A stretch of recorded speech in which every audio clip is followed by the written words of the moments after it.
SMMA ou Social Media Marketing Agency. Ce business model qui nous a tant été vanté par les grosses pointures comme Iman Gadji comme étant le business model le plus adapté aux débutants lorsque vous voulez monter un business en ligne. Mais dans la réalité, qu'en est-il vraiment? En 2021, avec un de mes amis, on décide de lancer notre agence SMMA et tout ne s'est pas passé comme prévu.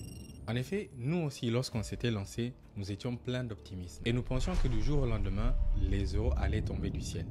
Mais nous étions loin de nous douter de tout ce par quoi nous allions passer. Aujourd'hui que notre agence Nimmedia a atteint un certain niveau de stabilité, je peux m'ouvrir et vous parler à cœur ouvert de ce business model et vous dévoiler tout ce qu'on ne vous dit pas là-dessus. Tout ce que je m'apprête à faire comme confession découle de mon expérience personnelle et n'a pas pour but ni de vous décourager, ni de vous encourager à lancer votre agence.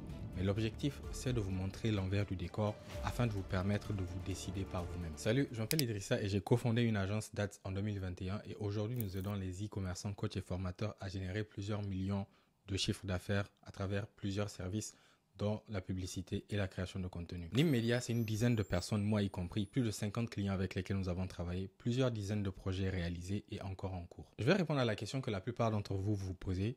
Est-ce que le SMMA fonctionne réellement et est-ce qu'il va fonctionner en 2025? Mais avant de vous répondre, qu'est-ce que c'est que le SMMA? C'est tout simplement une agence qui fournit des services de marketing à une entreprise ou un entrepreneur ou toute structure qui a besoin de faire du marketing. Et donc, on peut proposer des services comme du media buying, de l'email marketing, de la création de sites web, du community management, ou même de la création de contenu. Le business model en soi, il n'est pas difficile à comprendre. L'agence gagne de l'argent en aidant une entreprise à gagner plus d'argent. Mais dans la réalité, est-ce que cela fonctionne? La réponse est simple et je pense que vous vous en doutez. Oui, ça fonctionne.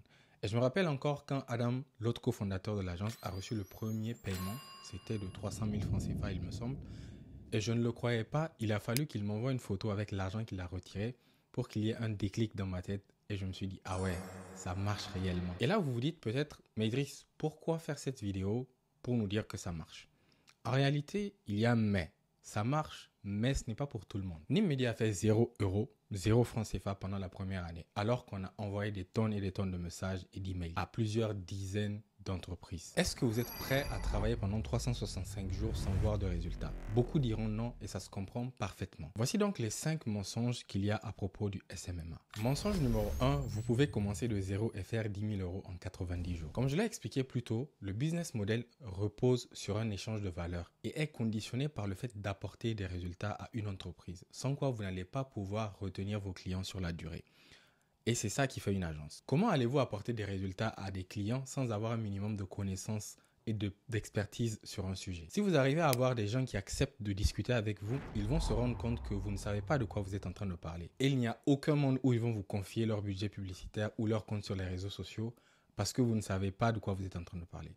Et encore ça, c'est sans compter que chaque entrepreneur qui va vouloir vous engager va demander que vous leur présentiez des cas d'études et des résultats que vous avez obtenus soit pour une entreprise, soit pour vous-même. Même si par une chance incroyable, vous arrivez quand même à convaincre quelqu'un de vous faire confiance, la fin du mois va arriver très vite et il va demander un remboursement car vous n'avez pas atteint les résultats comme vous avez promis. Et surtout, n'écoutez pas les gens qui disent « ouais, il faut juste signer des contrats et confier le travail à des freelances ». Mais comment allez-vous savoir que le freelance ne vous baratine pas lorsque vous-même, vous ne savez pas ce dont vous êtes en train de parler? Mis à part les compétences techniques, il faut savoir qu'une agence se gère avec des process, comme l'onboarding. Quand le client signe, qu'est-ce qu'il se passe? Quand est-ce qu'on envoie le devis, la facture? Comment est-ce qu'on récupère les accès aux comptes publicitaires, aux comptes sur les réseaux sociaux?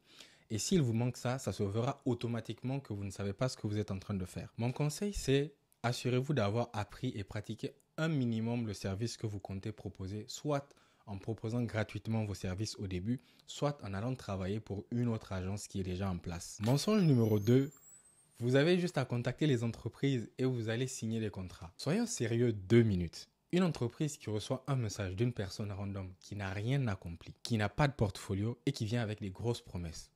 Soyons sérieux. Vous-même, vous n'allez pas y croire. C'est sans doute la partie la plus difficile et celle qui fait que beaucoup de gens abandonnent car au milieu de la nuit, après avoir envoyé des centaines et des centaines de messages à des entreprises pendant des semaines et des semaines, un jour, vous allez vous poser la question si ça en vaut réellement la peine. Un jour, je me souviens, j'ai dit à Adam, si d'ici la fin de ce trimestre, on ne signe pas un client, on ferme l'agence. Et devinez quoi? On n'a pas signé de client.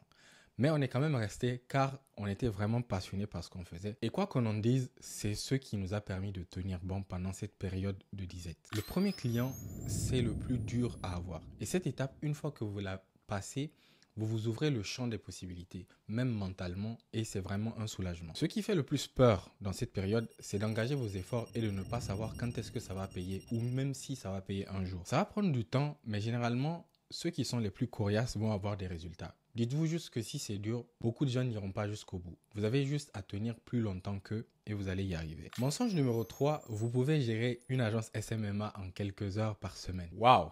Celui-ci me fera rigoler toujours nerveusement parce que les coachs et les gourous d'Internet, qui pour la plupart n'ont pas d'agence, se permettent de dire ça et qu'une agence peut se gérer en quelques heures par semaine. C'est totalement faux. Gérer une agence, c'est comme gérer un projet pour lequel vous avez des ressources humaines, matérielles et financières. Votre travail, c'est d'assurer la satisfaction de vos clients en manageant vos ressources de manière stratégique. N'importe quelle personne qui a déjà géré une équipe vous dira à quel point c'est épuisant et à quel point ça prend du temps, si bien que plus votre agence va grandir, plus vous allez vous extraire de l'opérationnel, c'est-à-dire que ça ne sera plus vous qui allez réaliser les prestations, mais plutôt les membres de votre équipe. Autre chose, c'est que les premières personnes que vous allez recruter ne seront pas probablement aussi efficaces que vous dès le début. Vous allez devoir passer un moment à les former avant de les mettre sur les missions clients. Vous allez également devoir matérialiser vos connaissances dans des SOP, ce qu'on appelle aussi des Standard Operating Processes, et des documents qu'ils pourront suivre pour pouvoir bien exécuter leurs tâches.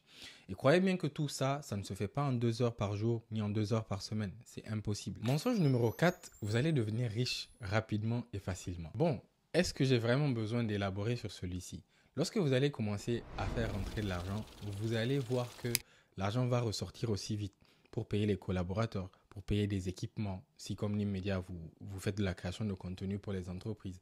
Donc, ce n'est pas juste on fait de rentrer de l'argent. Non, il faut tenir compte des charges que vous avez, comme dans n'importe quelle entreprise. Vous n'allez pas non plus pouvoir faire sortir de l'argent pour vous payer comme vous voulez. Même si c'est votre entreprise, vous restez un actionnaire et un salarié. Vous allez attendre la fin du mois comme tout le monde. Et enfin, mensonge numéro 5, il y a une méthode secrète garantie qui fonctionne pour tout le monde.